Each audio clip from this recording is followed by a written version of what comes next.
Three college students in designer clothes thought tormenting a struggling single mother was entertainment. They cornered her behind the counter, grabbed her wrist, and poured hot coffee down her uniform while filming it for social media. They didn't notice the quiet man in the corner booth stop eating. They didn't see the massive German Shepherd rise to its feet. Navy SEAL Marcus Cole had survived 12 years of combat. He'd watched friends die in places with no names. He didn't intervene in other people's problems anymore. But when the leader slapped the waitress across the face and her 7-year-old daughter screamed from the kitchen doorway, Marcus set down his coffee cup and stood up. Before we continue, tell us where you're watching from in the comments below. And if this story touches your heart, please subscribe and follow this journey with us to the very end. The slap echoed through the Blue Anchor diner like a gunshot. Elena Reyes stumbled backward, her hand flying to her cheek, her eyes wide with shock and pain. The coffee pot she'd been holding shattered on the floor, sending brown liquid spreading across the cracked tiles. "I said smile when you serve me." Preston Ashworth III stood over her, his Stanford polo shirt pristine, his designer watch catching the fluorescent light. "What's so hard about that?" Behind him, Blake Garrison had his phone up recording everything. "Dude, her face. Get that angle." Connor Mills blocked the kitchen doorway, his arms crossed, a smirk pulling at his lips. "This is going viral." Elena's voice trembled. "Please, just leave. I'll comp your meal. I'll do whatever you want. Just please." "Whatever I want." Preston stepped closer, grabbing her chin, forcing her to look at him. "My father offered you a deal, Elena. A very generous deal. You rejected it. You embarrassed him in front of his business partners. Now you want to negotiate. That deal would have made me your father's property." Preston laughed, a cold sound that held no humor. "You're a waitress with a dying kid and a mountain of medical debt. You're already property. The only question is whose." From the kitchen doorway, a small voice cut through the tension. "Mommy!"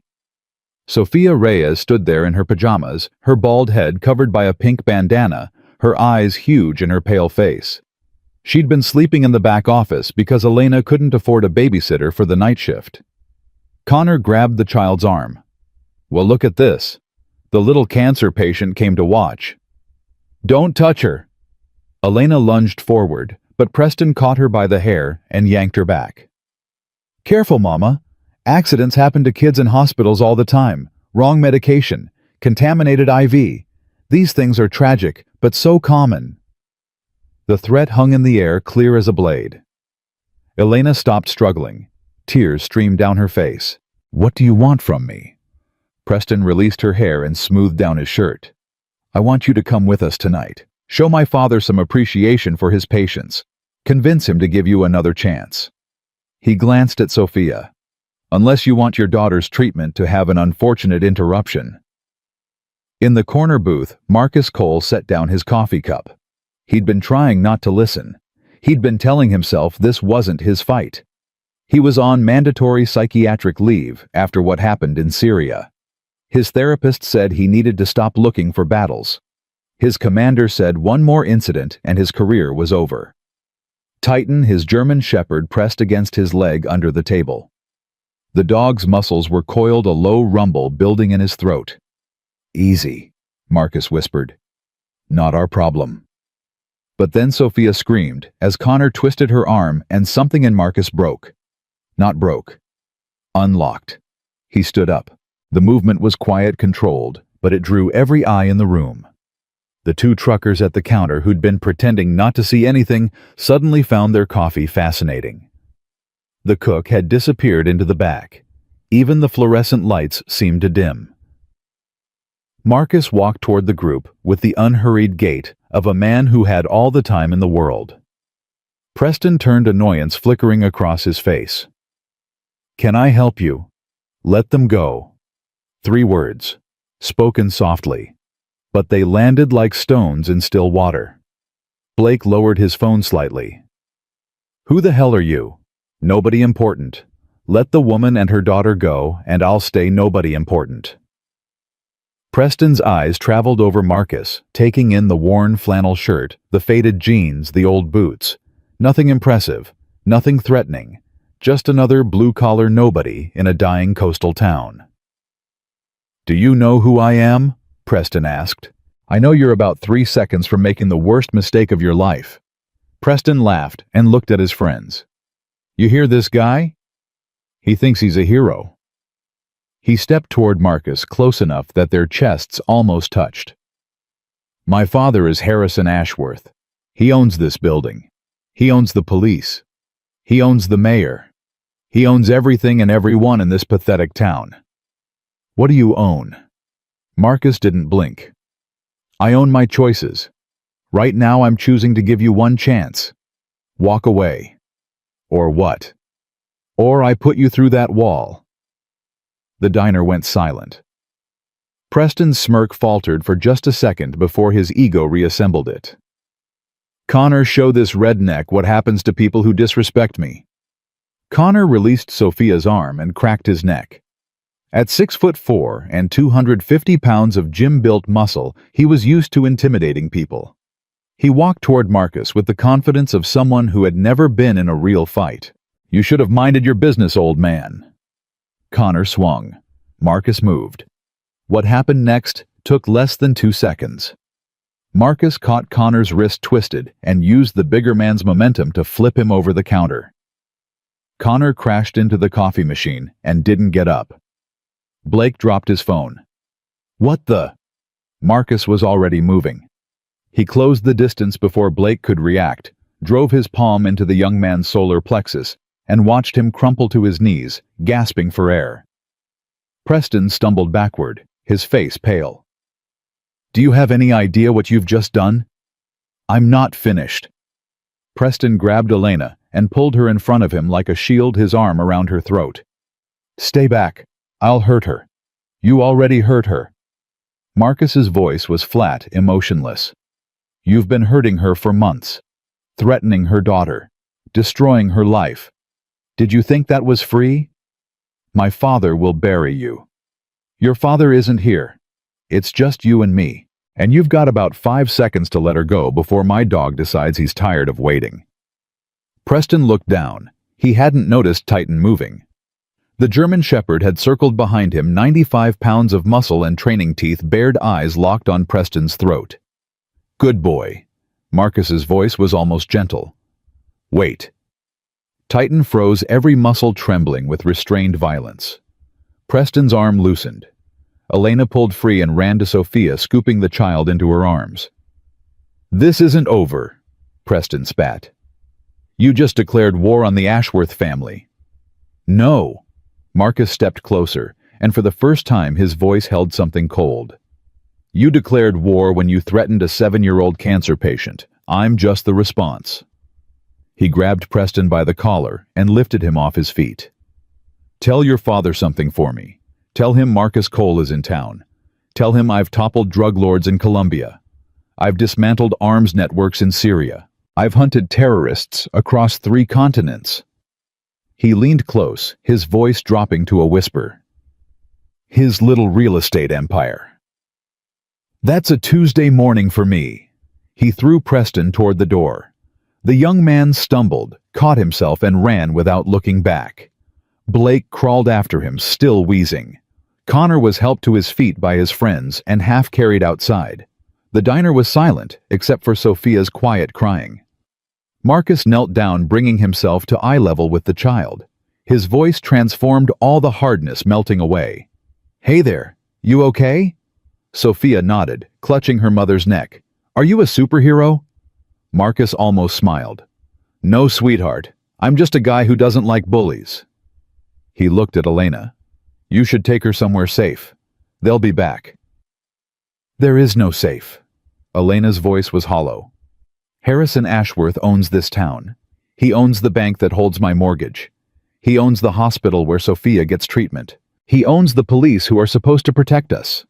She laughed bitterly. "He probably owns the road out of town. Then you need to fight. With what, I'm a waitress making $8 an hour. My daughter has stage 3 leukemia. I'm 3 months behind on her medical bills, and 2 months behind on rent. Tears streamed down her face. I'm not a fighter. I'm just trying to survive long enough to see my baby grow up. Titan patted over and rested his head on Elena's leg. She looked down at the dog, startled. He doesn't do that, Marcus said quietly. He doesn't trust people. Then why? He knows. Dogs always know. Marcus stood. I'm staying at the motel off Highway 1, room 7. If you need help tonight, come there. Why would you help us? You don't know us. Marcus was quiet for a long moment. Then he reached into his pocket and pulled out his wallet. He showed her a worn photograph tucked behind his military ID. A woman and a little girl, maybe 5 years old, both smiling at the camera. My wife and daughter, Rachel and Emma. His voice was steady, but something cracked beneath it. 3 years ago, a man with money and power decided he wanted something my wife had. When she refused, he made sure our car went off a bridge. I was deployed. I couldn't protect them. Elena's hand flew to her mouth. I'm so sorry. I spent 2 years trying to drink myself to death. Then I spent another year trying to die in combat zones where nobody would call it suicide. He put the photo away. I'm not trying to be a hero. I'm trying to make their deaths mean something. I'm trying to become the person who would have saved them. That's why you helped us. I helped you because it was the right thing to do. What happens next is up to you. He turned toward the door, Titan falling into step beside him. Wait. Elena's voice stopped him. What's your dog's name? Titan. He was a military working dog until he took shrapnel meant for me in Syria. They wanted to put him down. I said no. He's beautiful. He's a killer, Marcus corrected. Trained to attack, track, and take down targets. But he's also the most loyal soul I've ever known. He paused. Loyalty's rare. When you find it, you hold on. He walked out into the night. The phone call came at 2:47 a.m. Marcus answered on the second ring, his hand already reaching for the Sig Sauer under his pillow. Hello? Mr. Cole. The voice was smooth-cultured, carrying the confidence of generational wealth. This is Harrison Ashworth. I believe you met my son this evening. Marcus sat up, swinging his legs over the edge of the bed. Titan lifted his head, instantly alert. I remember. Then you remember breaking Connor Mill's collarbone and giving Blake Garrison a concussion. Those boys' fathers are very influential people. They're demanding your arrest. Tell them to take a number. A pause. Then Harrison laughed, a sound like ice cracking. You're not afraid of me. I've faced drug cartels, terrorist cells, and hostile governments. You're a rich man in a small town. Forgive me if I'm not trembling. Is that what you think I am? Harrison's voice hardened. Let me tell you what I actually am. I'm the man who decides whether your veterans' benefits continue or get lost in bureaucratic limbo. I'm the man who can have your psychiatric evaluation leaked to every news outlet in the country, the one that questions your fitness for service. I'm the man who can make sure that German Shepherd of yours gets seized for aggressive behavior and put down before you can file an appeal. Marcus's grip tightened on the phone. I'm also the man, Harrison continued, who can make all your problems disappear. The incident tonight never happened. Preston and his friends were never there. In fact, I'll ensure you receive a consulting fee for your trouble. Say $50,000 cash untraceable. And what do I have to do for this generosity? Leave Crescent Bay by sunrise. Forget you ever met Elena Reyes. Forget you ever saw my son. And if I don't, Harrison's voice dropped to a whisper, then I'll destroy everything you love. And when you have nothing left, I'll destroy you. Slowly, painfully, publicly. I'll make sure the world sees the great Navy SEAL, Marcus Cole, reduced to a broken homeless vagrant begging for change on street corners. Marcus was quiet for a long moment. When he spoke, his voice was calm. Mr. Ashworth, I'm going to tell you something and I need you to listen carefully. In my career, I've received death threats from Al-Qaeda commanders, Mexican cartel bosses, and Syrian generals. Every single one of them is dead now. Not because I hunted them down, because they made the mistake of thinking their power made them untouchable. Is that supposed to frighten me? No, it's supposed to educate you. See, I was going to leave tomorrow. This wasn't my fight. Your son is a spoiled brat, but spoiled brats aren't my responsibility. But you just threatened my dog. His voice went cold. Nobody threatens my dog. You're making a mistake. No, you made the mistake. You should have let me leave. Marcus hung up. Titan whined and pressed his nose against Marcus's hand. I know, buddy. I know. Marcus scratched behind the dog's ears. Looks like we're staying. The next morning, Marcus found Elena waiting outside his motel room. She looked like she hadn't slept. Sophia was asleep in the back seat of a rusted Toyota Corolla wrapped in a blanket. They came to my apartment, Elena said without preamble. 4 men in suits. They had an eviction notice. They said I had 24 hours to vacate. They said my landlord found evidence of lease violations, drug paraphernalia, something about child endangerment. Her voice broke. I don't do drugs. I've never done drugs. But they had photos. Planted photos. Drugs in my medicine cabinet in Sophia's bedroom. Did you call the police? Elena laughed, a sound without humor. The police escorted them. They said they had a warrant to search the apartment. They're building a case to take Sophia away from me. Marcus felt something cold settle in his chest. Not anger. Something deeper. Recognition. He'd seen this before. In Colombia, cartel bosses who controlled entire towns. In Syria, warlords who used bureaucracy as a weapon. The playbook was always the same: isolate the target, destroy their credibility, make them too toxic for anyone to help. Get in the truck, he said. What? My truck. Get Sophia, we're leaving. Leaving where? Somewhere safe.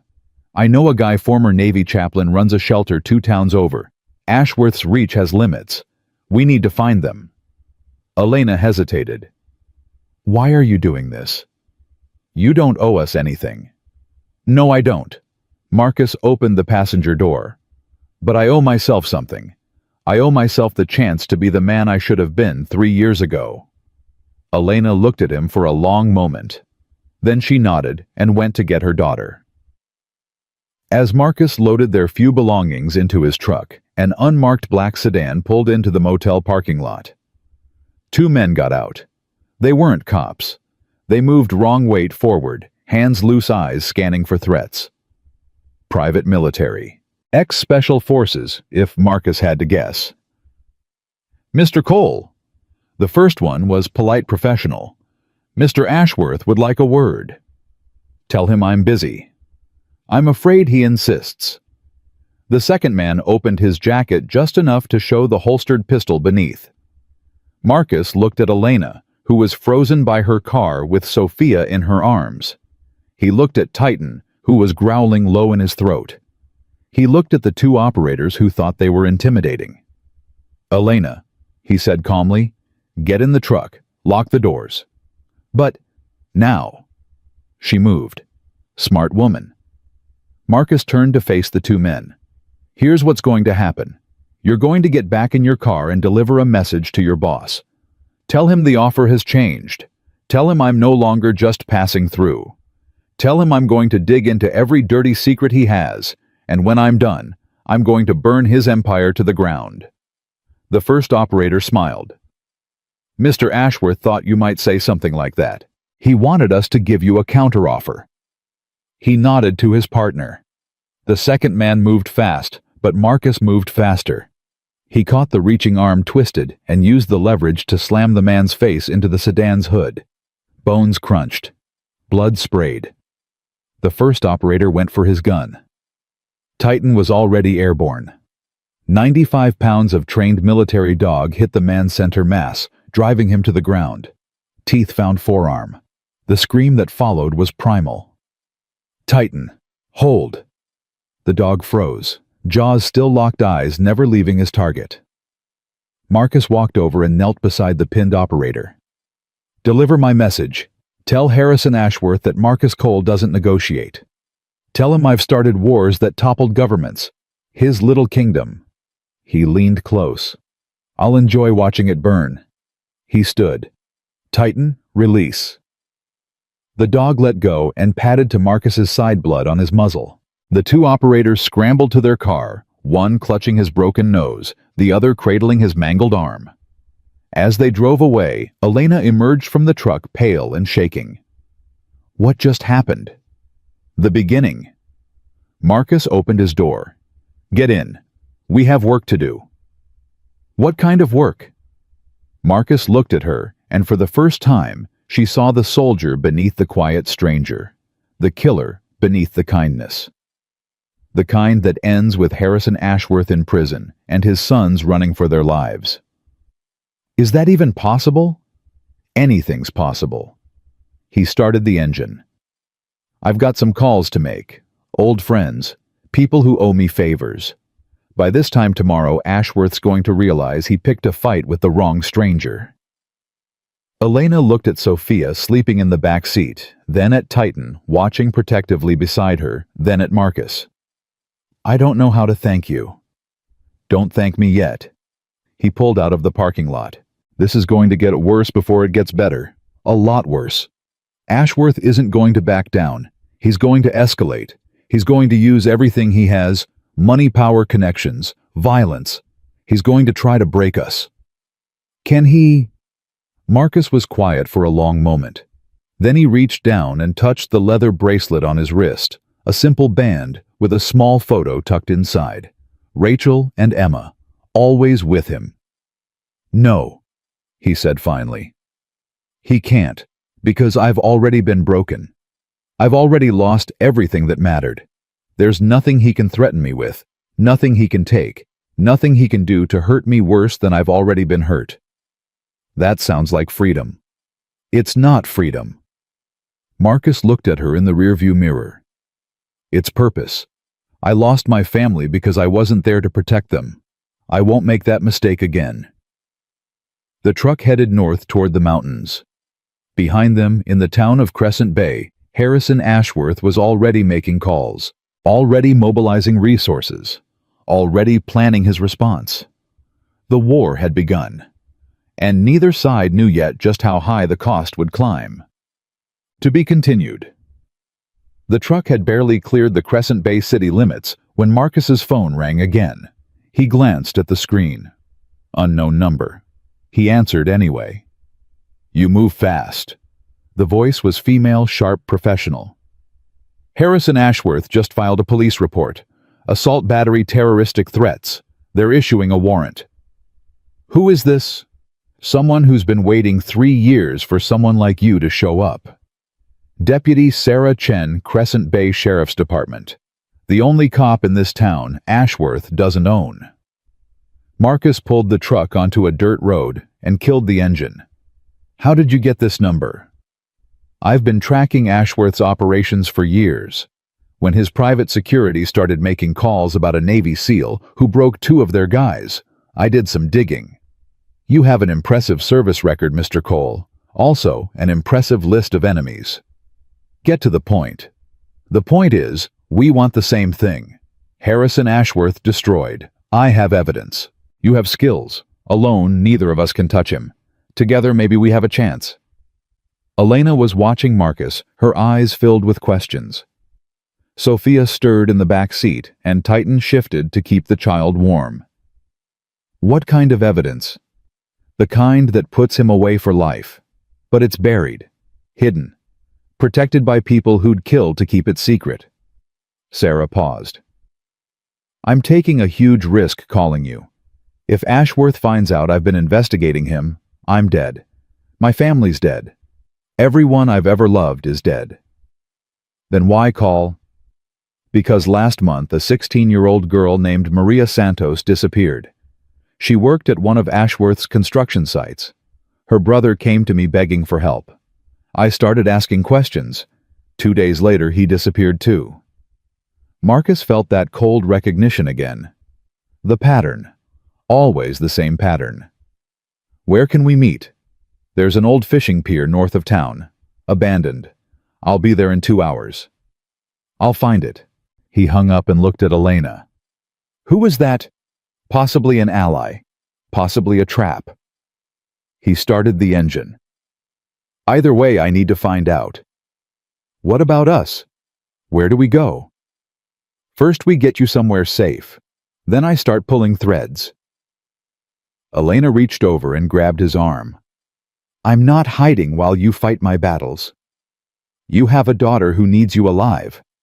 I have a daughter who needs to see her mother fight back. Elena's voice hardened. I've spent 2 years being afraid. 2 years watching Ashworth take everything from me piece by piece. My dignity, my savings, my hope. I won't spend another day running. Marcus studied her face. He saw the fear there, yes, but beneath it something else, something steel.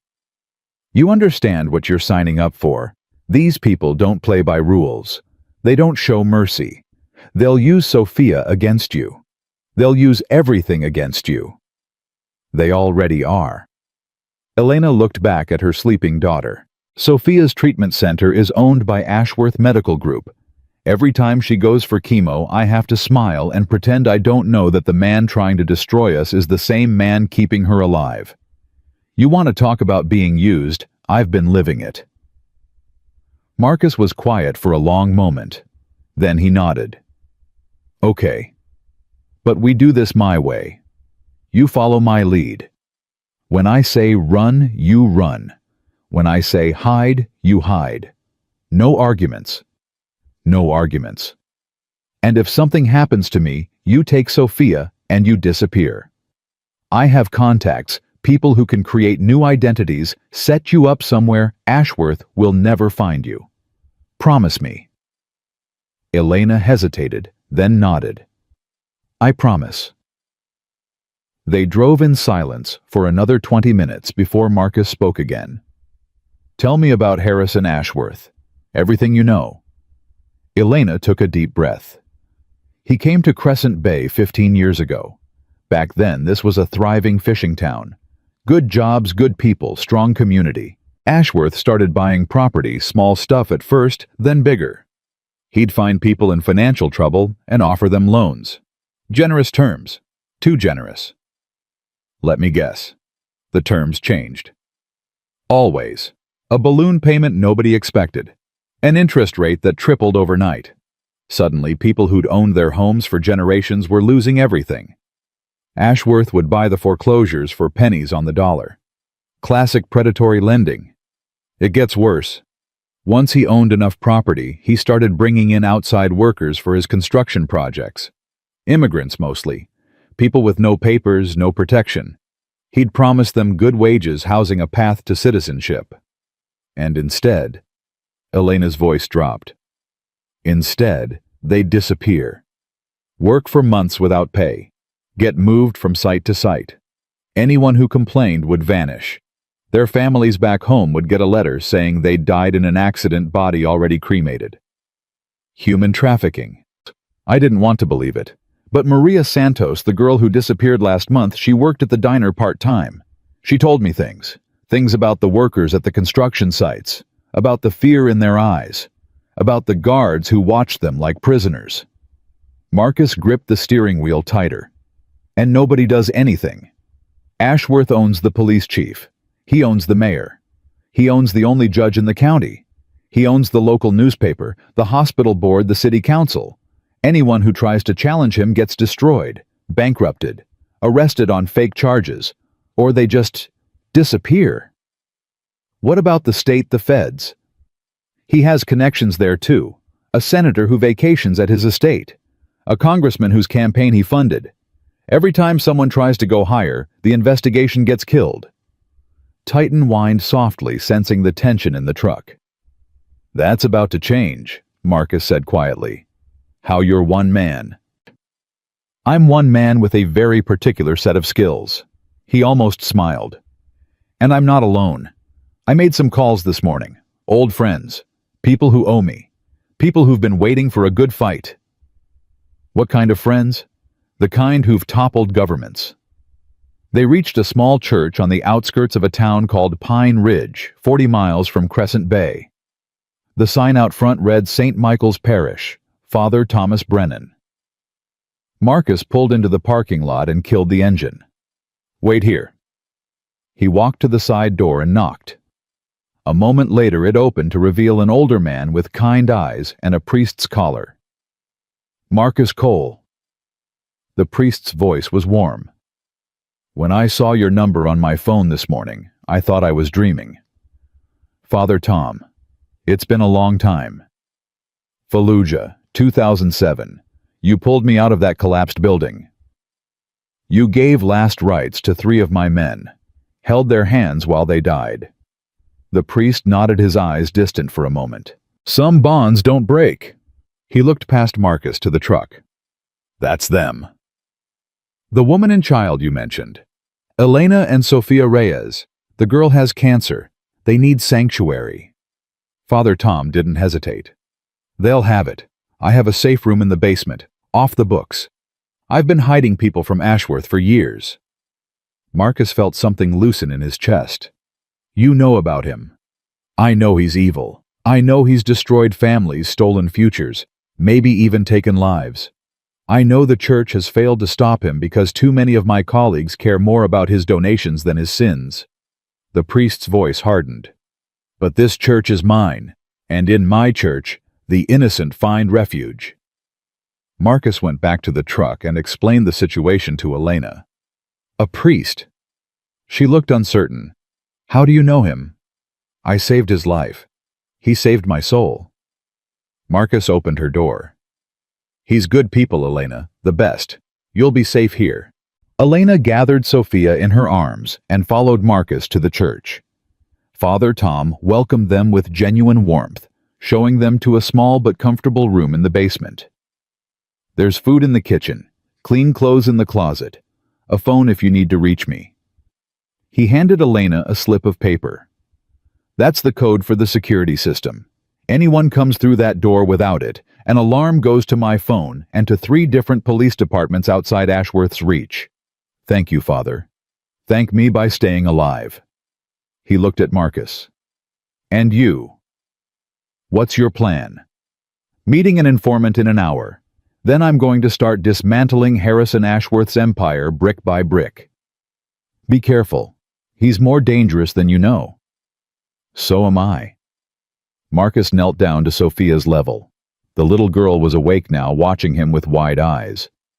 "Hey, Munchkin, you're going to stay here with Father Tom for a while, okay? He's a friend." "Are you coming back?" "I always come back." He reached into his pocket and pulled out a challenge coin worn smooth by years of handling. "This belonged to my daughter. Her name was Emma. She was about your age when she gave it to me. She said it would keep me safe."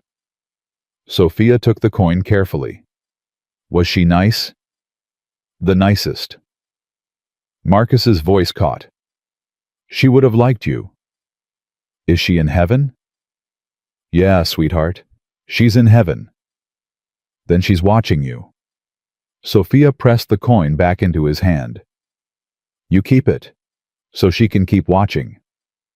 Marcus looked at the coin, then at the little girl, then at Elena standing behind her with tears streaming down her face. "You've got a brave kid," he said roughly. "I know." He stood, whistled for Titan, and walked out without looking back. If he looked back, he might not leave, and he had work to do. The abandoned fishing pier was exactly where Sarah Chen had said it would be, a rotting structure jutting into gray water, surrounded by fog and silence. Marcus parked the truck a quarter-mile away and approached on foot, Titan ghosting beside him. His hand rested on the Sig Sauer at his hip. Trust was a luxury he couldn't afford. He found Sarah Chen standing at the end of the pier, a slim woman in her 30s, with sharp features and watchful eyes. She was alone, no visible weapons hands at her sides. "You came," she said. "You're either very brave or very stupid, standing out in the open like this." "I swept for surveillance twice. We're clean." Marcus stopped 10 feet away. Titan positioned himself between them, watching the woman with unblinking focus. "Talk." Sarah took a deep breath. 3 years ago, a construction worker named Carlos Mendez tried to escape from one of Ashworth's sites. He made it to my patrol car. He was terrified, barely coherent, talking about bodies buried under the foundations, workers being held prisoner, girls being trafficked to private buyers. What happened to him? He died in my back seat. Heart attack, the coroner said. But I saw the injection mark on his neck. I saw the fear in his eyes before he stopped breathing. And you didn't report it? I reported everything. To my captain, to the district attorney, to the state police. You know what happened? My report disappeared. My captain told me to drop it. The DA said there was insufficient evidence. A week later, I found a dead cat on my doorstep with a note. It said, "Curious cats die first." But you kept digging. I couldn't stop. Every time I tried to walk away, I'd see Carlos's face. I'd hear his voice begging me to save his friends. Sarah's hands trembled. So I started building a shadow file. Off the books. Evidence I gathered on my own time. Photographs, documents, testimony from people brave enough to talk. What did you find? Everything. Her voice dropped. Ashworth isn't just a corrupt developer. He's running a full-scale criminal enterprise. Human trafficking, money laundering, arms dealing. He's got connections to the Mexican cartels, the Russian mob, even some domestic terrorist groups. Marcus felt the pieces clicking into place. This was bigger than a rich man bullying a small town. This was an empire built on blood. Where's the evidence? Hidden, scattered. I couldn't keep it all in one place, too risky. But I can take you to it. With your skills and my information, we can... She froze mid-sentence, her eyes going wide. What? Car, black sedan, coming fast. Marcus turned. Through the fog, he could see headlights approaching. 2 vehicles, military-style, driving, no lights. We've been made. How I swept. Doesn't matter. Run. They sprinted toward the shore, but the vehicles cut them off, skidding to a stop in a cloud of gravel and dust. Doors flew open. Men poured out, 8 of them armed with submachine guns. And in the center, stepping out of the lead vehicle with a calm smile, was Preston Ashworth. Well, well, the hero and the traitor together at last. Preston walked forward, savoring the moment. Did you really think you could meet in secret? My father has eyes everywhere, Deputy Chen, including in your own department. Sarah's face went pale. Henderson. Your partner's been on our payroll for 5 years. Every report you've ever written, every call you've ever made, we've seen it all. Marcus calculated angles, distances, odds. 8 armed men, 1 sidearm, 1 dog. The math was bad. Titan, ready. The dog's muscles coiled, but Marcus knew the odds. Titan could take down 2, maybe 3 before the bullets started flying. I wouldn't. Preston raised a hand, and the men lifted their weapons. I'd hate to kill such a beautiful animal. My father's quite fond of German shepherds. He might want to keep this one. After we've trained the fight out of him, of course. What do you want, Preston? What I always wanted, for you to suffer. Preston's smile widened. You humiliated me, broke my nose, made me look weak in front of a waitress and her brat. Do you have any idea what that's done to my reputation? Your reputation as a coward who beats women. Preston's smile vanished. He stepped forward and drove his fist into Marcus's stomach. It was a weak punch, the blow of someone who'd never learned to fight properly, but Marcus doubled over anyway, playing the part. Cuff him. Cuff them both. 2 men approached with zip ties. Marcus waited until they were close. Then he moved. He grabbed the first man's wrist, twisted the gun free, and fired twice into the second man's chest. Titan launched at the nearest guard teeth, finding throat. Sarah dove for cover, pulling a backup piece from her ankle holster. For 15 seconds, chaos reigned. Marcus moved through the guards like a force of nature, brutal efficiency born of a decade of combat. 3 men went down before the others could react. Titan took out 2 more, but there were too many. A rifle butt caught Marcus in the back of the skull. He staggered. Another blow dropped him to his knees. Sarah screamed as a guard tackled her, slamming her face into the gravel. "Enough!" Preston stood over Marcus, a pistol trembling in his hand. "You killed my men." "They weren't men. They were hired guns." Marcus spat blood. "Just like you're not a man. You're a spoiled child playing gangster." Preston's face contorted. He pressed the gun to Marcus's forehead. "I'm going to enjoy this." "Preston!" A new voice, calm and commanding. "Stop." A third vehicle had arrived silently. From it emerged Harrison Ashworth himself, silver-haired, immaculately dressed, radiating the kind of power that came from decades of untouchable wealth. "Father, I can handle—" "You've handled nothing." Harrison's voice cut like a whip. "You've made a spectacle. Again. Bodies, gunfire, witnesses. This is exactly why I didn't want you involved. He killed our men. Our men can be replaced. Our reputation cannot." Harrison walked to where Marcus knelt, studying him with cold curiosity. "So you're the Navy SEAL who thinks he can challenge me?" "I don't think. I know." Harrison smiled. It didn't reach his eyes. "I respect confidence. I even respect capability. You're clearly both." He crouched down, bringing himself to eye level. "But you don't understand what you're fighting, Mr. Cole. I'm not a villain. I'm not a criminal. I'm an inevitability.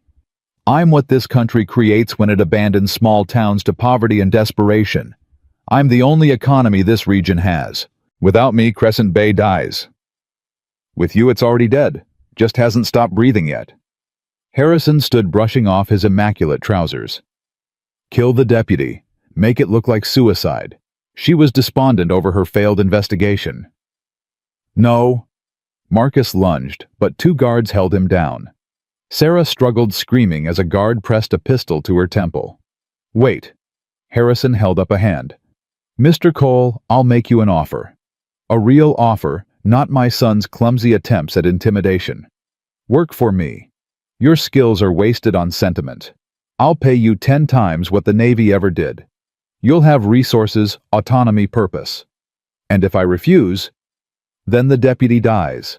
Then the waitress dies. Then her daughter dies.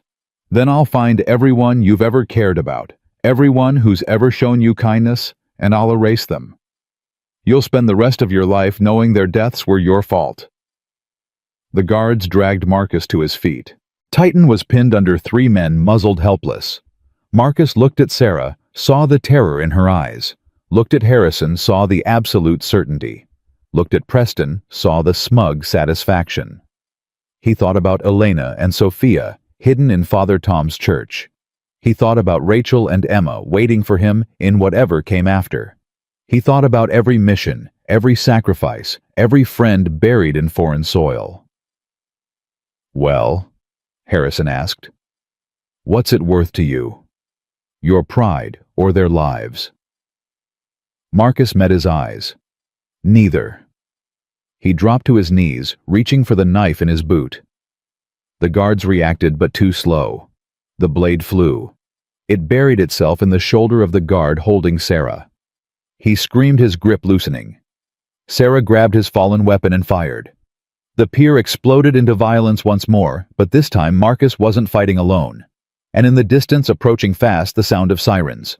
Someone had called for backup.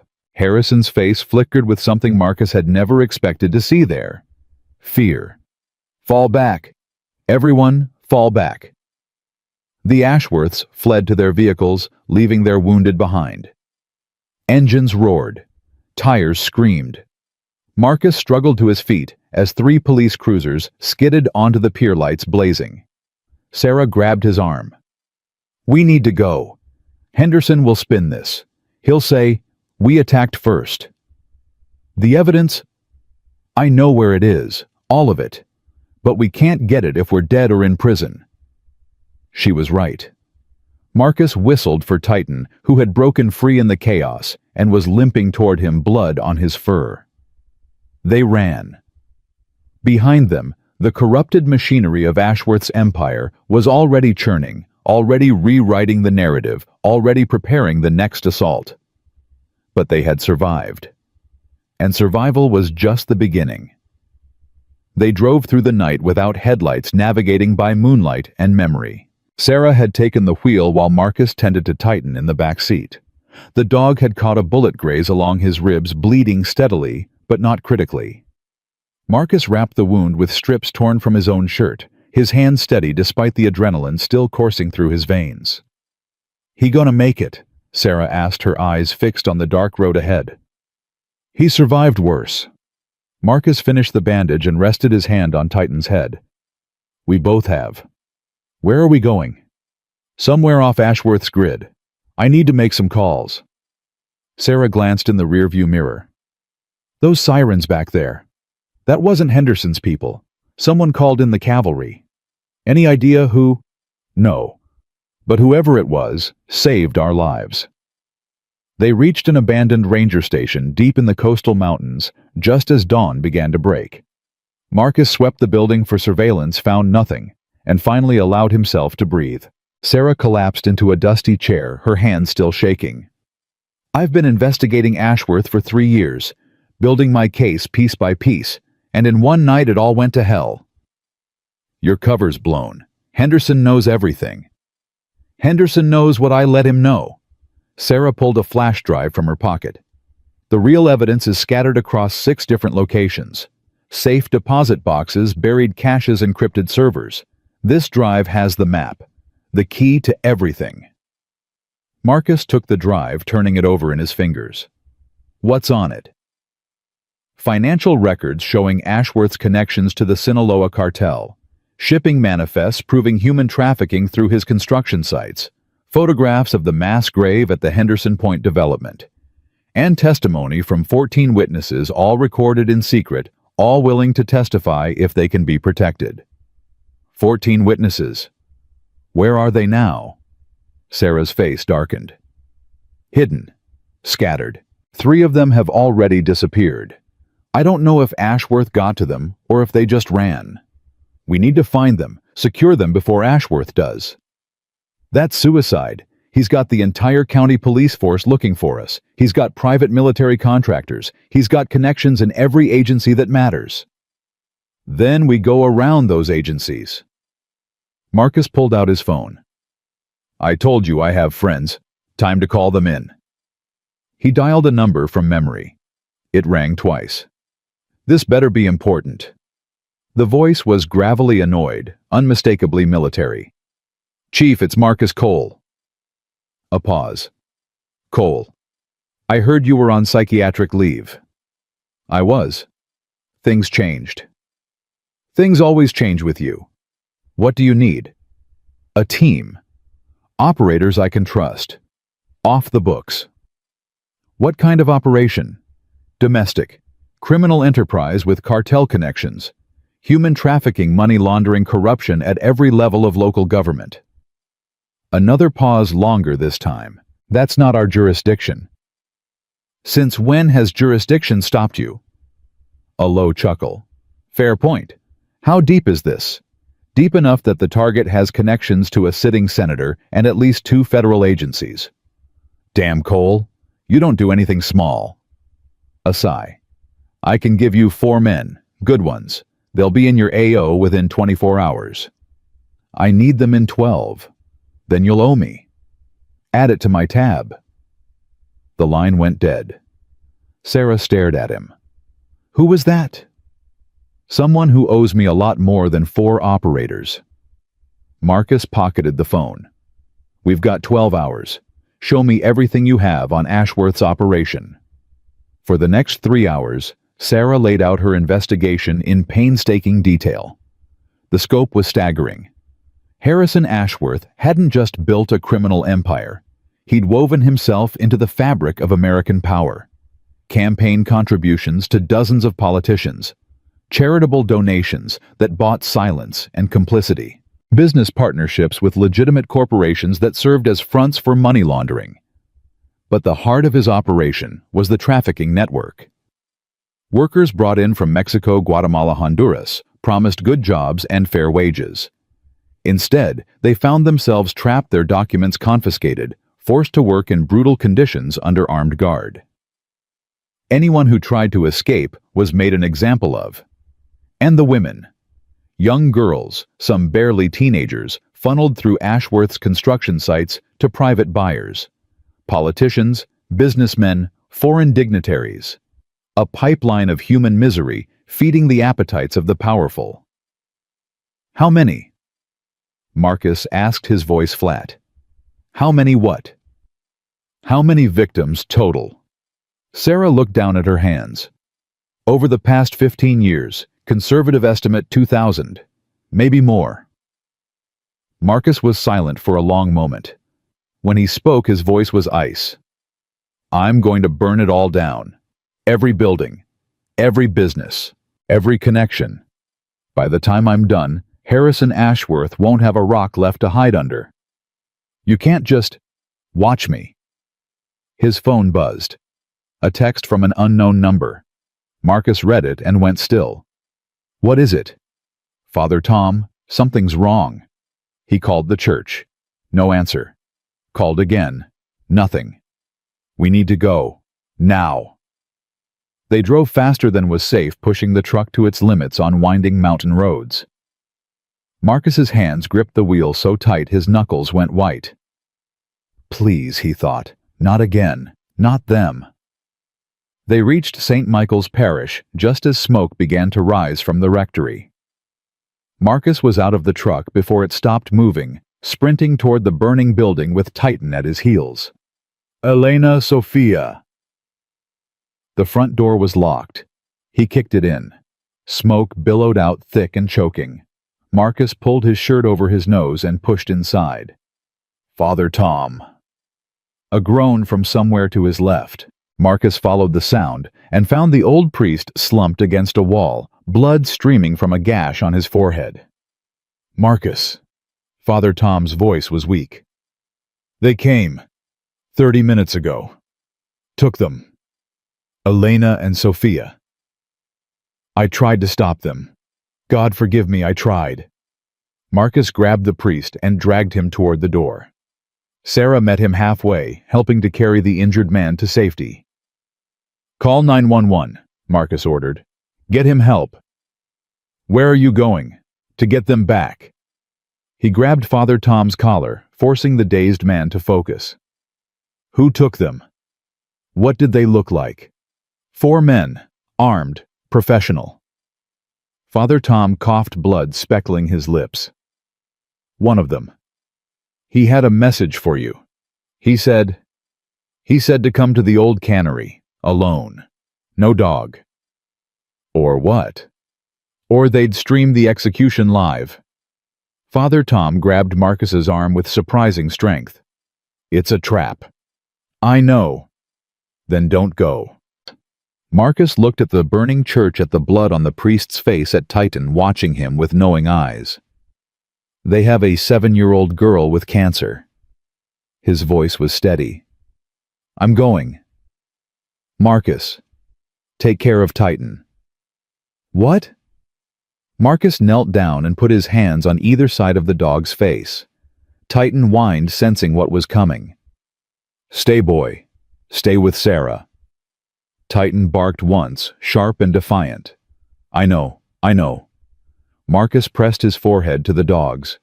But I need you alive. I need you to finish this if I can't.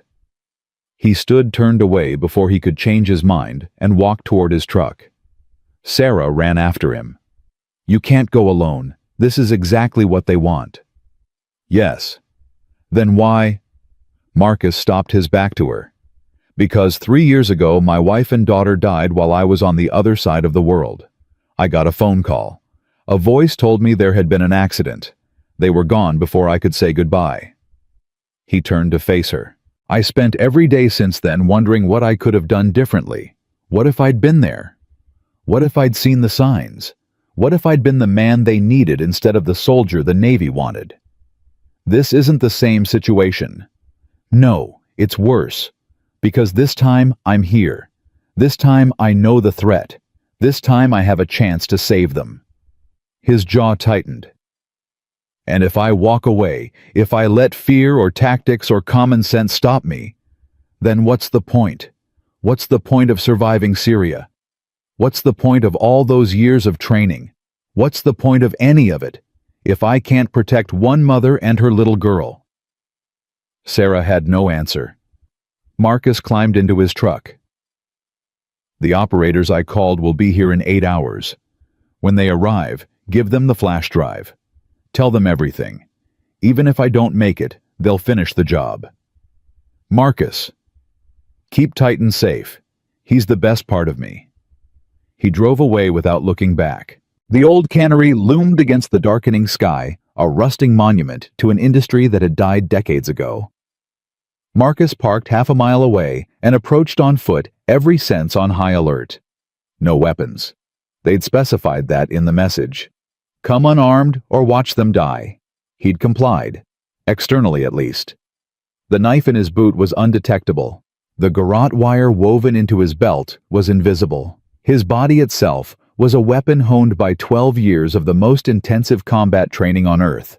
But against an unknown number of armed men with 2 hostages at stake, none of that might matter. He reached the entrance. A single guard stood there, automatic rifle across his chest. "Hands up, turn around, slowly." Marcus complied. The guard patted him down, found the boot knife, confiscated it. Inside, they're waiting. The interior of the cannery was vast, dark, filled with rusting machinery and the ghosts of workers long gone. In the center, illuminated by harsh work lights, Elena sat tied to a chair. Sophia was locked in a metal cage nearby, her small hands gripping the bars, her eyes red from crying. And standing between them, holding a tablet showing a live stream counter, was Preston Ashworth. 50,000 viewers already. Preston smiled. And climbing. Turns out people love watching heroes fail. Let them go. This is between us. No, it's between you and my father. I'm just the entertainment. 8 more guards emerged from the shadows surrounding Marcus. All armed, all professional. Kneel. Marcus didn't move. Preston's smile faded. He walked to Sophia's cage, pulled out a pistol, and pressed it against the bars. Kneel, or I put a bullet in her head right now. Live for the whole world to see. Sophia screamed. Elena thrashed against her bonds. Marcus knelt. Good boy. Preston holstered the weapon and walked toward Marcus, circling him like a predator. You know what I don't understand, why you care. You don't know these people. The waitress rejected my father's very generous offer. The brat is just collateral. Why throw your life away for strangers? Because someone has to. Someone has to what? Stand up. Fight back. Say no to men like you and your father. Marcus looked up, meeting Preston's eyes. Your whole life you've been told you're special, that rules don't apply to you, that money and power make you untouchable. But they don't. They just delay the reckoning. And you think you're the reckoning? I'm the beginning of it. Preston laughed and drove his foot into Marcus's ribs. Pain exploded through his chest. You're nothing, a broken soldier with a death wish. My father's going to kill you and no one will remember your name. A phone rang. Preston answered, listened, and his expression changed. He wants to talk to you.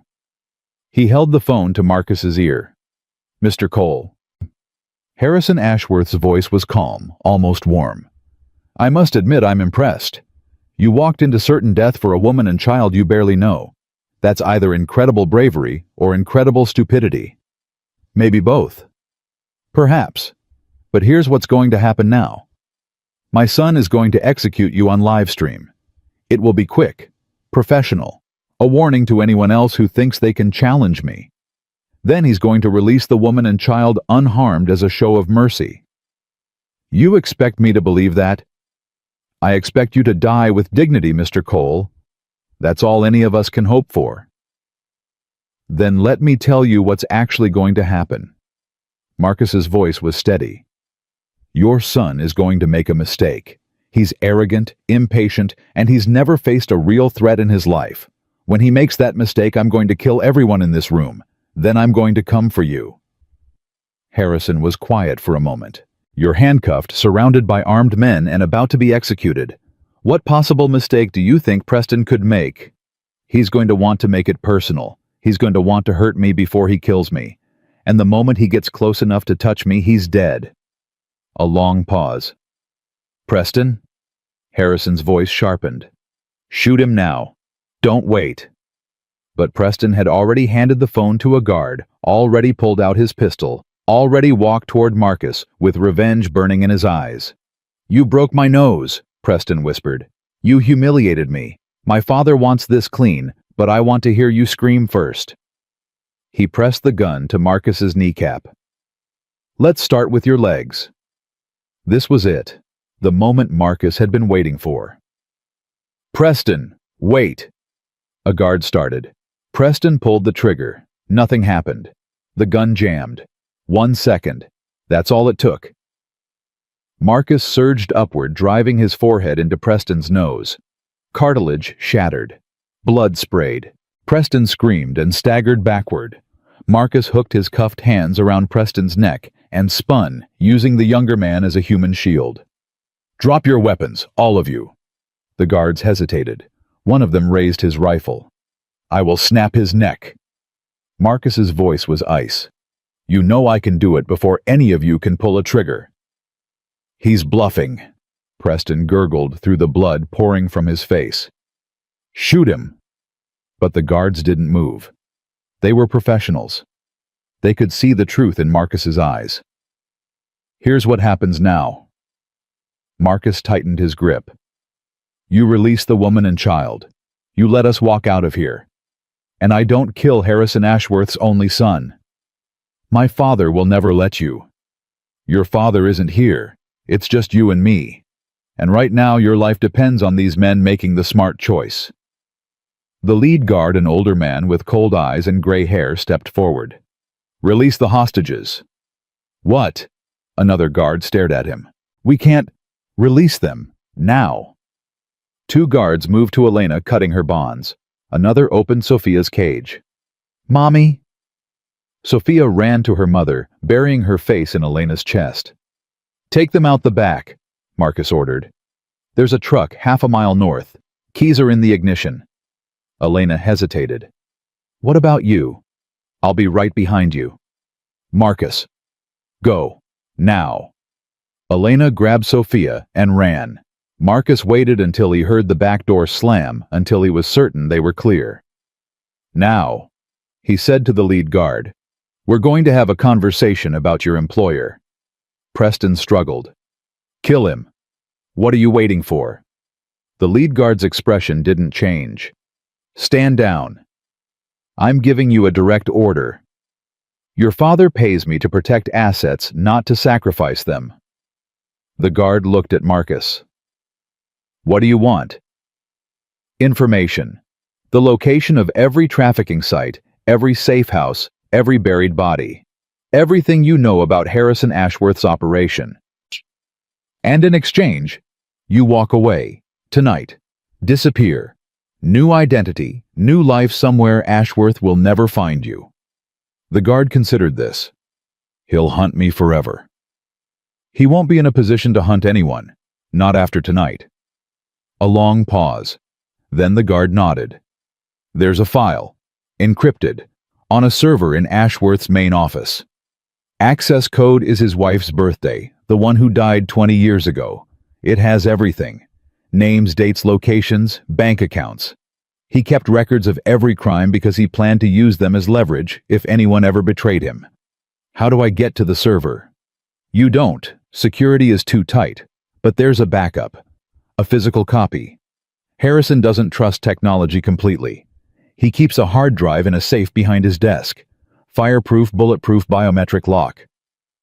"Biometric means I need his fingerprint. Or his son's." The guard glanced at Preston.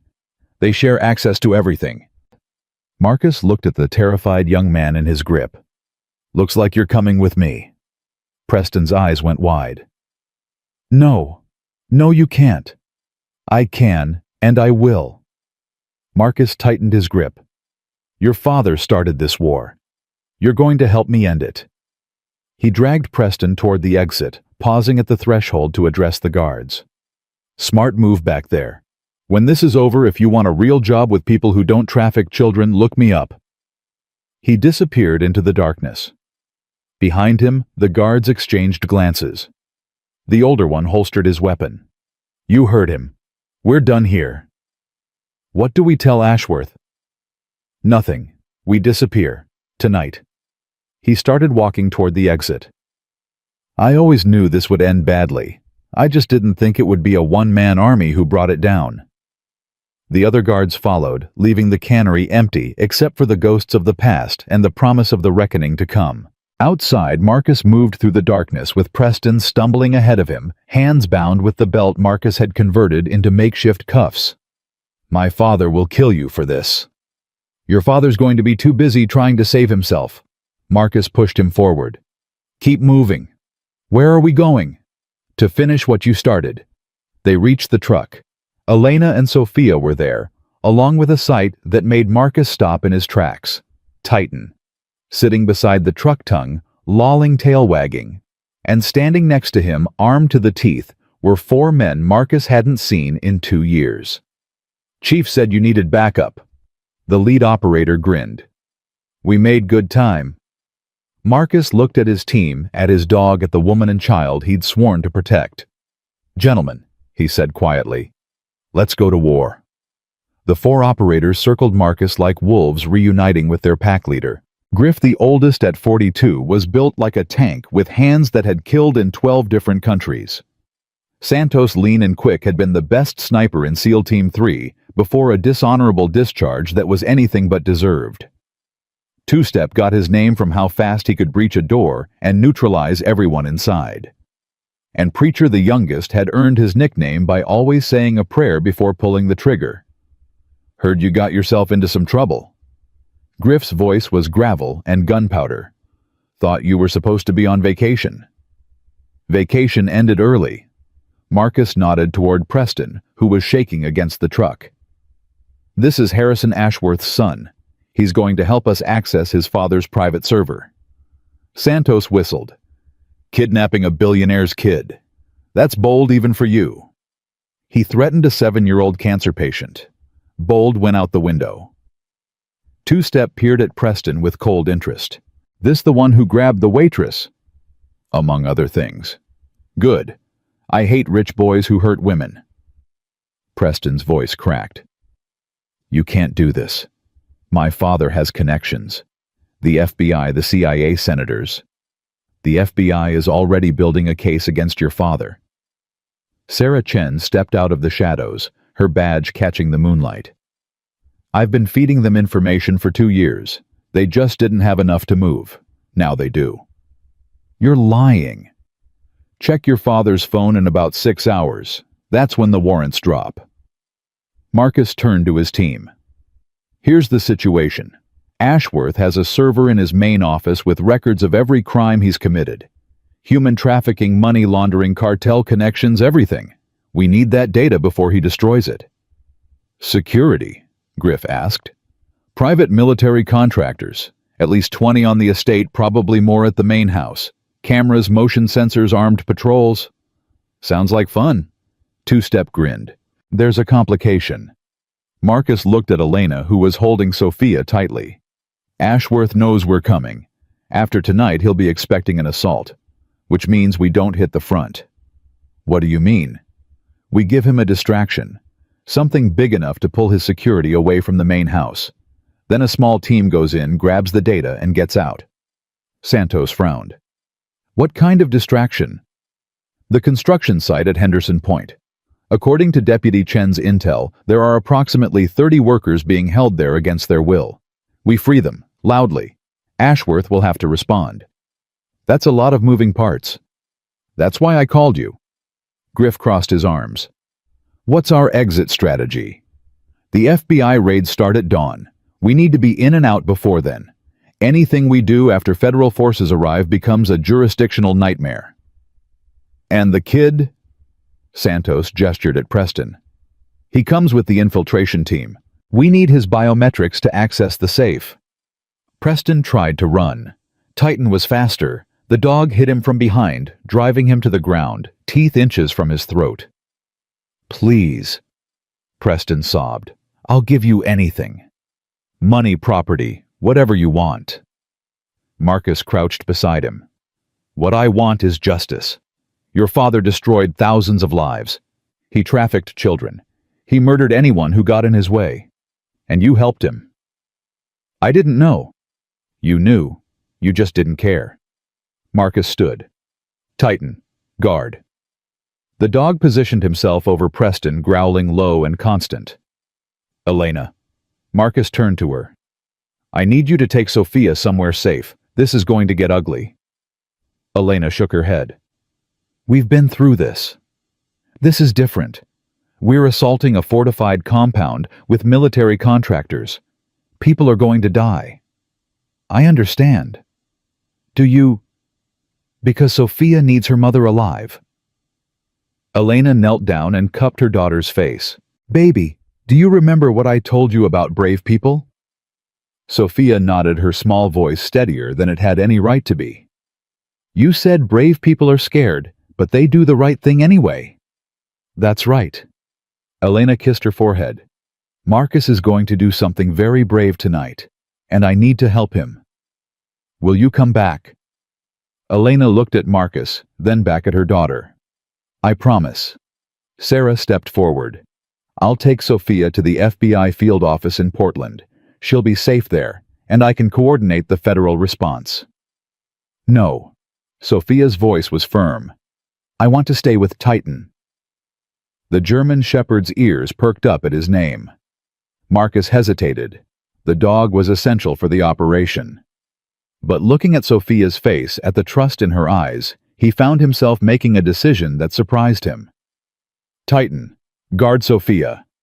The dog immediately moved to the child's side. But you need him, Griff protested. She needs him more. Marcus met his friend's eyes. We've done harder ops with less. They moved out within the hour. Sarah took Sophia and Titan in one vehicle, heading toward Portland. The rest loaded into 2 tactical trucks, checking weapons, reviewing plans, preparing for war. Elena sat beside Marcus, a borrowed Kevlar vest, too big on her frame, a pistol she barely knew how to use in her hands. You sure about this? He asked quietly. No, but I've spent 2 years being afraid. Tonight I fight back. Stay behind us. If shooting starts, get low and don't move until it's over. Okay. And if something happens to me, don't. She grabbed his arm. Don't you dare say goodbye. You're going to survive this. We all are. Marcus looked at her, at the fierce determination in her eyes, and for the first time in 3 years, he felt something besides emptiness. Hope. Yes, ma'am. They reached the Henderson Point construction site at 0200 hours. From their position on the ridge, they could see the compound below. Floodlights illuminated a maze of unfinished buildings, heavy machinery, and chain-link fences topped with razor wire. Guards patrolled in pairs, automatic weapons ready. And in the center, barely visible through the darkness, rows of portable housing units where the captive workers were held. I count 12 guards on the perimeter, Santos reported through his scope. Another 6 inside. Probably more in the buildings we can't see. Patrols. 2-man teams, 5-minute rotations. Professional, but predictable. Marcus studied the layout. Griff 2-step. You take the north entrance. Santos find high ground and cover us. Elena, you stay with Preacher at the vehicles. What about you? I'm going in through the drainage tunnel. According to the blueprints, it opens up right under the main housing units. Alone. I work better alone. He checked his watch. Synchronized. We hit in 15 minutes. Santos start taking out cameras in 10. Copy that. They dispersed into the darkness. Marcus moved through the shadows like a ghost, every sense alert. The drainage tunnel was exactly where the blueprint said it would be, a concrete pipe barely wide enough for a man to crawl through. He entered without hesitation. The tunnel was pitch black, filled with stagnant water and the skittering of rats. Marcus pushed forward his night vision goggles, painting everything in shades of green. After 50 yards, he found the access point, a rusted grate leading up into the compound. He listened for a long moment, heard nothing, and pushed through. He emerged inside the compound between 2 housing units. Voices drifted from nearby. Spanish mostly. Frightened whispers, exhausted prayers. The workers. Marcus moved to the nearest unit and found the door padlocked from the outside. He picked it in seconds. Inside, 30 faces stared at him with terror and confusion. "Soy amigo," Marcus whispered. "Friend. I'm here to help." An older man stepped forward, his face weathered by years of hard labor. "They will kill us if we try to escape." "Not tonight." Marcus handed him a knife. "There are more units like this. Free everyone you can. When you hear gunfire, run for the north fence. There's a hole cut there. My friends will guide you to safety." "Why should we trust you?" "Because I'm the only chance you've got." The man studied Marcus for a long moment, then nodded and began cutting his fellow prisoners free. Marcus moved to the next unit, then the next. By the time he'd opened the fifth, over 100 workers were ready to run. His earpiece crackled. "Cameras down. You're clear." "Copy. Initiating distraction in 3, 2, 1. The explosion rocked the compound. Griff and Two-Step had hit the fuel depot, sending a pillar of fire into the night sky. Guards shouted alarms, screamed, chaos erupted. "Go!" Marcus yelled to the workers. "North fence. Now!" They ran. Guards appeared, weapons raised. Marcus dropped 2 before they could fire. Santos's rifle cracked from the ridge, dropping 2 more. The workers streamed toward the fence where Griff and Two-Step were cutting through wire and guiding them to safety. More guards came. Marcus fought through them, a one-man army of controlled violence. Every punch, every shot, every decision was calculated for maximum efficiency. A guard got behind him, raised his weapon. Elena fired. The guard dropped. Marcus spun, found her standing there with shaking hands and wide eyes. "I told you to stay with the vehicles and miss the chance to shoot someone who deserves it." She was breathing hard, but her voice was steady. "Keep moving. I've got your back." They fought their way through the compound until the last worker was clear. 147 men, women and children freed in under 10 minutes. But the mission wasn't over. Phase 2. Marcus spoke into his earpiece. "Ashworth Estate. The distraction worked. His security is responding here. We hit the main house now." They drove through the night toward the Ashworth Estate. Preston sat in the back, hands still bound, face still bloody from his broken nose. He hadn't spoken since the construction site, his arrogance replaced by something closer to shock. "What happens when you get the data?" Elena asked. "We give it to the FBI. They execute warrants, seize assets, arrest everyone involved. And then it's over. Harrison Ashworth spends the rest of his life in federal prison. His empire gets dismantled. The victims get justice. It can't be that simple. Nothing ever is. But sometimes, if you fight hard enough, the right thing wins." They reached the estate's outer perimeter just before 0400 hours. Even with reduced security, the main house was formidable. High walls, electronic surveillance, armed guards at every entrance. "I count 8 remaining guards," Santos reported. "Most of them pulled from interior positions. The house itself is lightly defended." Entry points. Service entrance on the east side. 2 guards. I can take them from here. Do it. 2 shots. 2 bodies dropped. Clear. Marcus led the team through the service entrance, Preston stumbling between Griff and Two-Step. They moved through darkened hallways, neutralizing security systems as they went. The main office was on the 3rd floor. According to the guard from the cannery, that's where Harrison kept his safe. They reached the door. Locked. Biometric scanner beside it. "Your turn." Marcus pulled Preston forward. "I won't help you." "You will, or I'll break your fingers one by one until you do." Preston's hand shook as he pressed it to the scanner. The door clicked open. Inside, Harrison Ashworth sat behind his desk. He wasn't surprised. He wasn't afraid. He was smiling. "Mr. Cole, I've been expecting you." Marcus swept the room. No guards, no obvious traps. Just a 63-year-old man in a silk robe sipping whiskey like he was at a country club. "Where's the safe?" behind that painting. Harrison gestured casually. But you already knew that. My traitorous guards told you everything. Open it. Harrison didn't move. Do you know why I'm not afraid of you, Mr. Cole? Because you're a psychopath. Because I've already won. Harrison set down his glass. While you were playing hero at the construction site, I was on the phone with my contacts in Washington. The FBI warrants have been delayed. The federal prosecutor has been reassigned. The evidence Deputy Chen gathered will be dismissed as illegally obtained. You're bluffing. Am I? Harrison reached into his desk drawer. Marcus's team raised their weapons, but all he pulled out was a phone. Call your friend, the deputy. Ask her what happened to her federal backup. Marcus hesitated. Then he pulled out his phone and dialed. Sarah answered on the second ring. Her voice was wrong, shaky, broken. Marcus, I'm sorry. They killed it, the whole operation. Someone high up made calls and the bureau backed off.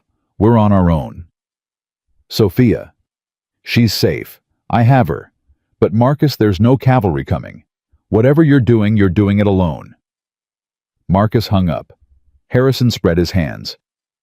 You see, I told you. I'm not a criminal. I'm a businessman with excellent insurance.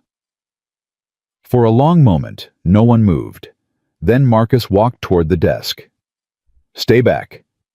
Harrison pulled a pistol from the drawer. I may be old, but I'm not helpless. You think that gun makes you powerful? Marcus kept walking. I've been shot 7 times in my career, stabbed twice, blown up once. You think one more bullet is going to stop me? I'll kill you where you stand.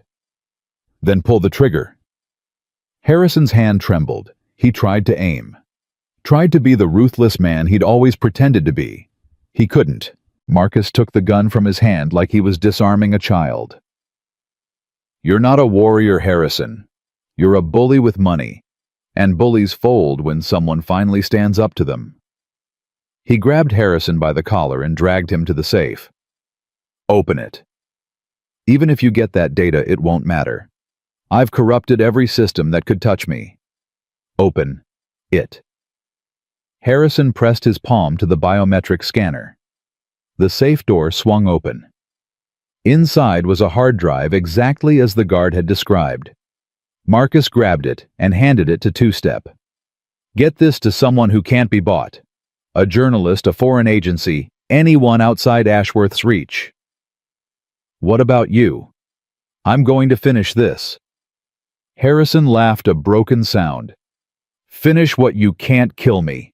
You're not a murderer. No. Marcus turned to face him. I'm something worse. I'm a witness. He pulled out his phone and hit record. Harrison Ashworth, you're going to confess. Every crime, every victim, every dollar.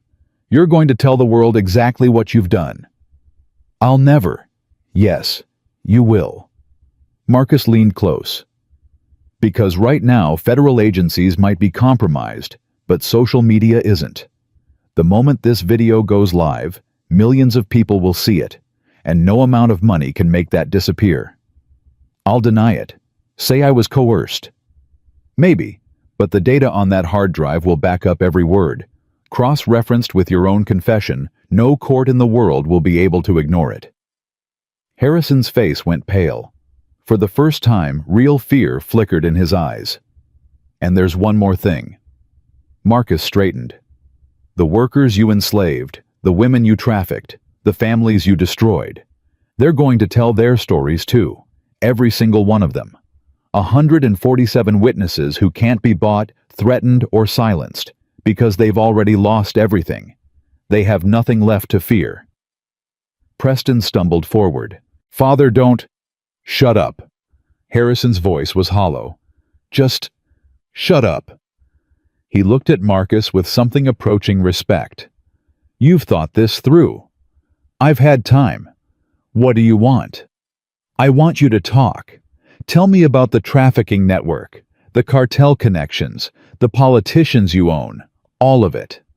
And if I do, then maybe I recommend life in prison instead of what these men want to do to you." Marcus gestured at his team. "3 of them have daughters. When they heard what you've been doing to children, they wanted to skip the justice system entirely."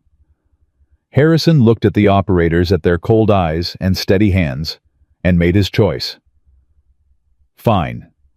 His voice was barely a whisper. "I'll talk." The confession took 2 hours. By the time dawn broke over the Ashworth estate, Marcus had everything. Names, dates, locations, shipping routes, bank accounts, political contacts. A complete map of 15 years of systematic evil. Two-Step had uploaded the hard drive data to 3 different secure servers. Santos had sent copies of the confession to every major news outlet in the country. Griff had coordinated with the freed workers, getting their testimonies recorded and documented. The empire was crumbling. FBI agents arrived at 0700 despite the earlier obstruction. The confession had gone viral overnight, generating too much public pressure to ignore. The warrants that had been blocked were suddenly approved. The prosecutor who'd been reassigned was suddenly back on the case. Marcus watched from the driveway as Harrison and Preston Ashworth were led out in handcuffs. Harrison paused as he passed. "You've destroyed everything I built." "No, you destroyed it. I just helped people see the truth." "This isn't over, Cole. I have resources you can't imagine. Allies who... Your allies are running for cover. I've seen it before. Empires like yours always end the same way. The rats flee the sinking ship." E.T. Harrison was pushed into a waiting vehicle. Preston followed, crying openly. Elena appeared at Marcus's side. Exhaustion etched in her face, but triumph in her eyes. "It's over. The beginning of the end. There'll be trials, appeals, years of legal battles. But the truth is out. He can't hide anymore." "What happens now?" Marcus looked at her, at the sunrise painting the sky gold and orange, at the future opening up before them. "Now we find Sophia. Then we figure out the rest." His phone buzzed. Sarah's number. "Marcus, Sophia's asking for you. She says Titan won't stop barking." Marcus smiled for the first time in days. "Tell her we're on our way." The FBI field office in Portland was chaos when Marcus and Elena arrived. Phones rang without pause. Agents rushed between desks clutching documents. Television screens showed news coverage of the Ashworth arrests, the anchor's voice barely audible over the commotion. But Marcus heard none of it. He heard only the barking. Titan's voice echoed through the building, sharp and insistent, leading Marcus through the maze of cubicles and corridors until he found them. Sophia sat on a bench in the waiting area, her small arms wrapped around the German shepherd's neck. The dog was trembling, not from fear, but from relief. When Titan saw Marcus, he let out a whine that sounded almost human. "Marcus!" Sophia jumped up and ran to him. He caught her, lifting her off her feet, holding her tight. She smelled like hospital soap and cheap coffee, but beneath that, she smelled like hope. "You came back," she whispered into his shoulder. "I promised, didn't I?" Elena reached them seconds later, pulling Sophia from Marcus's arms into her own. Mother and daughter held each other, crying, laughing, speaking words that didn't need to be said. Marcus knelt beside Titan and pressed his forehead to the dog's. "Good boy. You kept her safe." Titan licked his face tail, wagging so hard his entire body shook. Sarah Chen approached, exhaustion carved into every line of her face. It worked. The confession, the data, all of it. Harrison Ashworth is being charged with 47 federal counts. Human trafficking, racketeering, conspiracy to commit murder. The prosecutor says it's the biggest case of its kind in California history. What about his connections? The politicians he owned? Running scared, 3 senators have already issued statements distancing themselves. The congressman who vacationed at his estate is facing ethics investigations. Ashworth's entire network is collapsing. And Preston. 23 counts. Conspiracy, assault, kidnapping. His lawyers are already talking plea deal, but the DA wants to make an example. Marcus nodded slowly. Justice. Real justice. He'd almost forgotten what it felt like. There's something else. Sarah's voice dropped. The workers you freed. 147 people who were being held as slaves. They want to meet you. Why? Because you saved their lives. Because most of them thought they were going to die in that compound and you gave them a future. She put her hand on his arm. They're in the conference room, if you're up for it. Marcus looked at Elena, who nodded encouragement. Go. We'll be here. The conference room was packed. Men, women, children. Faces marked by years of suffering eyes, still adjusting to the light of freedom. When Marcus entered, the room went silent. An older man stepped forward. The same man who'd helped free the others at the construction site. My name is Roberto Mendez. My brother Carlos died 3 years ago, trying to escape from Ashworth. His voice cracked. Deputy Chen told me what you did, how you risked everything for strangers. Why? Marcus was quiet for a long moment. Because my wife and daughter died 3 years ago. I couldn't save them. I spent a long time after that wondering why I was still alive, what purpose I could possibly serve. He looked around the room at the faces watching him. I think I found it. Roberto embraced him. Then another person stepped forward. Then another.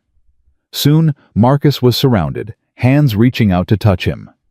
Voices murmuring gratitude in Spanish and English and languages he didn't recognize. He stood there accepting their thanks, feeling something shift inside him.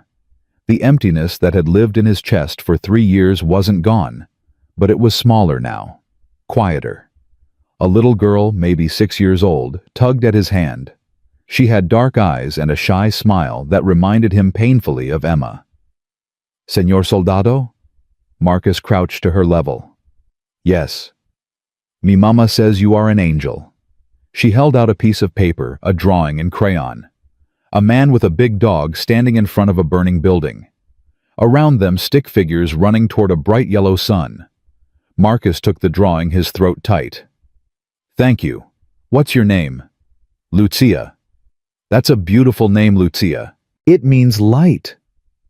The girl beamed. Mama says I was born during a lightning storm. She says I brought the light with me. Marcus looked at the drawing, at the crude figures representing hope and freedom, and felt tears he couldn't explain sliding down his face. You did, sweetheart. You really did. The next few weeks were a blur of depositions, testimony, and legal proceedings. Marcus was called to testify at 5 different hearings.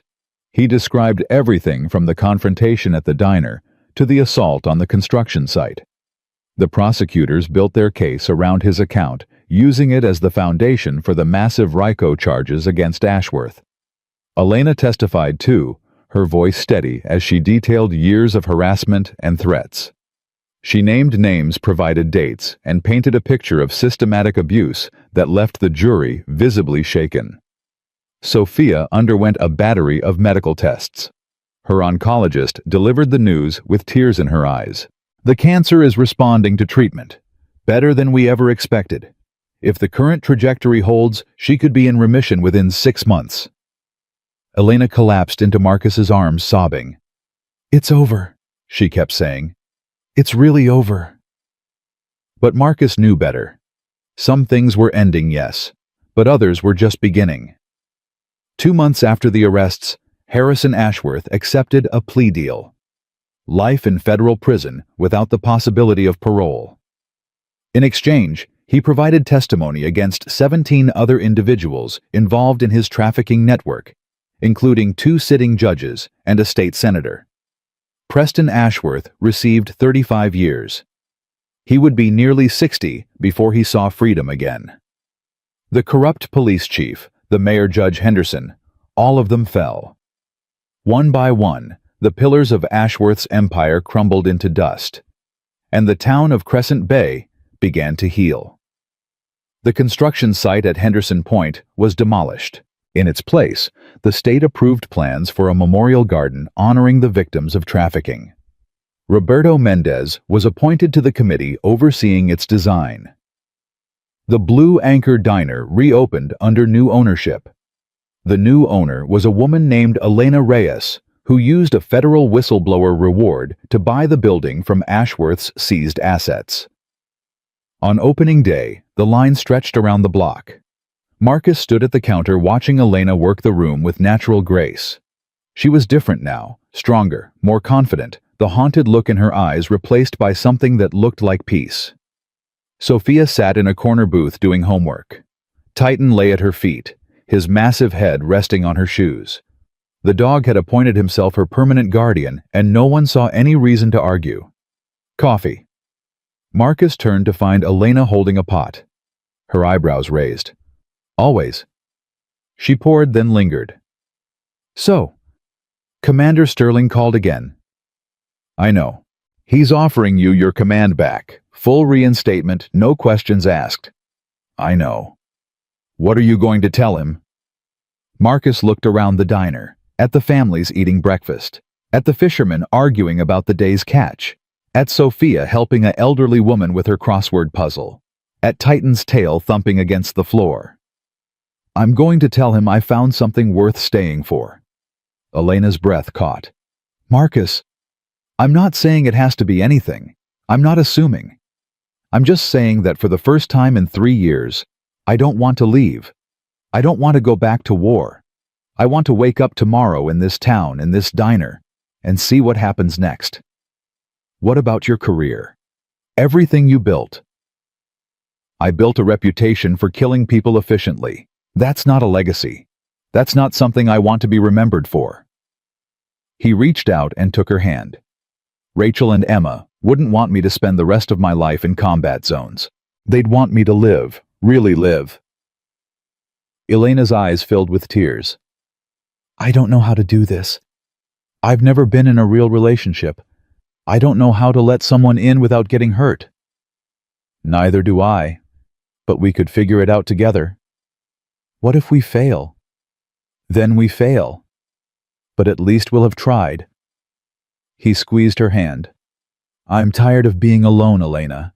I'm tired of watching life happen to other people while I stand on the sidelines. I want to be in the game even if I get hurt. She was quiet for a long moment. Then she leaned across the counter and kissed him. The diner erupted in applause. Someone whistled. Sophia shouted something that sounded suspiciously like, finally. When they broke apart, Elena was laughing. Okay, let's figure it out together. 6 months later, Sophia rang the remission bell. The hospital corridor echoed with cheers as she pulled the rope, the clear ringing sound marking the end of her cancer treatment. Doctors and nurses lined the walls, clapping and crying. Other patients watched from doorways, hope renewed. Elena stood beside her daughter, hand over her mouth, tears streaming. Marcus stood behind them both, Titan at his side. When Sophia finished ringing the bell, she turned and ran into Marcus's arms. I did it, I beat it. You did, sweetheart. You fought so hard, and you won. I had help. She looked at Titan. He visited me every day. The nurses said he wasn't supposed to, but he always found a way in. Marcus laughed, ruffing the dog's ears. He's stubborn like that. Like you. Yeah, like me. They walked out of the hospital into the California sunshine, a family that had formed itself from broken pieces, stronger at the fractures than they'd ever been whole. 1 year after the confrontation at the Blue Anchor Diner, Father Thomas held a ceremony. It wasn't a wedding exactly. Marcus and Elena weren't ready for that label. It was something simpler, a blessing the priest called it.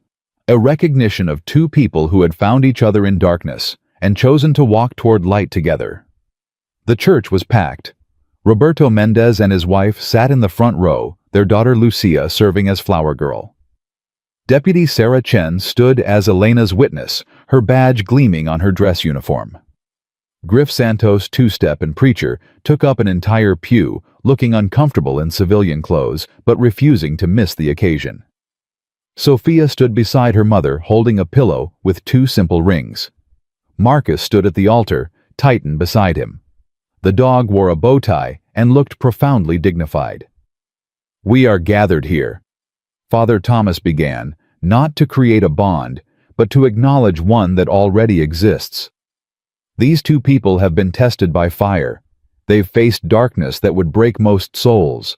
And through it all, they chose each other. They chose love over fear. They chose hope over despair. They chose life.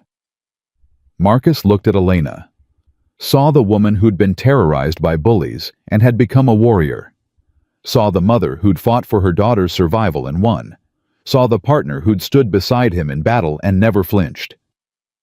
"Marcus," Father Thomas said, "do you promise to honor this woman, to stand with her in storms, to be her strength when she falters, and to let her be yours?" "I do." "Elena, do you promise to honor this man, to trust him with your heart, to walk beside him wherever the road leads, knowing that some paths are hard, but none are impossible together?" "I do." Father Thomas smiled. "Then by the power vested in me by God and the state of California, I bless this union. May your love be a lighthouse in dark times, a shelter in storms, and a beacon of hope for all who see it." Marcus kissed Elena as the church erupted in cheers. Titan barked once sharp and joyful, and the congregation laughed. After the ceremony, they gathered at the newly renovated Blue Anchor Diner for the reception. Someone had hung a banner that read, "Love Wins," and someone else had brought a cake shaped like a German shepherd. Marcus stood by the window watching the sunset paint Crescent Bay in shades of gold and orange. The town looked different now than it had a year ago. Healthier, happier, free. Elena appeared at his side, sliding her arm through his. "What are you thinking about?" "The day I drove into this town. I was just passing through. Didn't plan to stop. Didn't plan to get involved." He shook his head. "If I just kept driving." "But you didn't." "No, I didn't." "Why not? You said yourself it wasn't your fight." Marcus was quiet for a moment. "You know what I've learned after all these years of combat wars aren't won by armies. They're won by individuals. One person who decides to stand up when everyone else sits down. One person who says this is wrong when everyone else stays silent. You were that person for us. I was that person for myself." He turned to face her. "When I saw Preston grab you, when I saw Sophia screaming in that doorway, I had a choice. I could pretend it wasn't my problem, keep my head down, walk away. Or I could be the man I wished had existed when my wife and daughter needed saving." "You couldn't have saved them, Marcus. You were thousands of miles away." "I know, but I can save others. I can spend the rest of my life being the person who shows up when it matters." He looked out at the celebration, at the joy his choice had helped create. That's what Rachel and Emma would have wanted. Not for me to die seeking revenge, but to live making a difference. Sophia ran up, cake crumbs on her face, Titan padding behind her. Marcus Lucia wants to know if Titan can do tricks. He knows a few. Can he shake hands? Try asking him. Sophia crouched in front of the German shepherd. Titan shake. The dog solemnly lifted his paw and placed it in her small hand. Sophia squealed with delight and ran off to show her friend. Elena laughed. He's good with her. He's good with everyone now. A year ago, he wouldn't let anyone but me touch him. Now look at him. They watched as Titan allowed Lucia to pet his ears, his tail wagging steadily. We both healed, Marcus said softly. This place healed us. This place. Elena raised an eyebrow. Or the people in it. Both? Neither. I don't know anymore. He pulled her close. All I know is that I was dead when I drove into Crescent Bay. Not physically, but in every way that matters. And now I'm alive. So am I. They stood there holding each other as the sun finished its descent and the stars began to appear. Commander Sterling called the next morning. I heard about the ceremony. Congratulations. Thank you, sir. I'm calling to formally close your file. Your leave has been extended indefinitely. You're off active duty with full benefits. What does that mean? It means you're free, Cole. The Navy appreciates your service, but we recognize that your mission has changed. We're not going to stand in your way." Marcus felt a weight lift from his shoulders. "I appreciate that, sir. One more thing. The Joint Task Force that took down Ashworth's network, they're recommending you for the Medal of Honor." "I don't want it." "I know. That's why they're recommending it." Sterling chuckled. "Turns out humility is rare in our profession. Makes you stand out." "Give it to my team. Give it to Deputy Chen. Give it to the workers who had the courage to testify." "I'll pass that along." A pause. "Take care of yourself, Marcus. And that family of yours. You've earned some peace." "Thank you, sir." The line went dead. Marcus set down the phone and looked around the small apartment above the diner that had become home. Elena's things mixed with his. Sophia's drawings on the refrigerator. Titan's bed in the corner. A life. A real life. He'd almost forgotten what that felt like. 3 years later, a storm rolled into Crescent Bay. Marcus stood at the window of the home he and Elena had built on the cliffs overlooking the ocean. Behind him, Sophia was teaching her little brother how to play chess. The boy Thomas was 3 years old and had his mother's eyes and his father's stubbornness. Titan gray, now around the muzzle, but still strong, lay between the children like a furry guardian. "Daddy, look." Thomas held up a knight. "Horsey." "That's right, buddy, but in chess we call him a knight." "Knight." Thomas tried to put the piece in his mouth. Sophia gently redirected him. "No eating the chess pieces, Tommy." Elena came in from the kitchen, wiping her hands on a dish towel. "Storm's getting worse. News says it might be the biggest one in 20 years. We're safe up here." "I know." She joined him at the window. "Remember the last big storm, the one the day you arrived?" "Hard to forget. I almost didn't stop." "What changed your mind?" Marcus thought back to that day. The rain, the exhaustion, the emptiness that had seemed permanent. Titan. He needed to eat. I was going to drive through, but he gave me this look, like he knew something I didn't. They both looked at the dog, who raised his head as if sensing their attention. "He always knows," Elena said softly. The phone rang. Marcus answered. "Mr. Cole." A voice he didn't recognize. "This is Detective Morrison, Portland PD. We got a situation that might need your particular skills." "I'm retired." "I know, but we got a trafficking ring operating out of the coast. Taking girls from fishing villages, moving them north. Local authorities are compromised. We need someone outside the system." Marcus looked at his family, at the life he'd built, at everything he could lose. "Send me the details." Elena's hand found his. "You're going just to look, see what we're dealing with. And then I come home." He cupped her face in his hands. "I always come home." She kissed him fiercely. "You'd better." Marcus knelt down and hugged his children. Sophia, now 10, understood. Thomas just wanted to show him the horsey again. Titan rose, ready to follow. "Not this time, old friend." Marcus rubbed the dog's ears. "Stay. Guard them." Titan whined, but settled back down between the children. At the door, Marcus paused and looked back at his family, the fire crackling, the storm raging outside, the warmth and safety of everything he'd fought for. "I love you." "We love you too." Elena's voice was strong. "Now go save some lives." He walked out into the storm. Some men are born to be warriors. They don't get to choose when the battle finds them or who needs saving. They only get to choose how they answer the call. Marcus Cole had answered that call in a roadside diner 3 years ago. He'd answered it on a construction site where slaves were held. He'd answered it in an old cannery where a mother and child waited to die. And he would keep answering it for as long as there were innocents who needed protection and predators who needed stopping. Because that's what warriors do. They stand up when everyone else sits down. They speak when everyone else is silent. They fight when everyone else runs. The storm raged around him as Marcus climbed into his truck.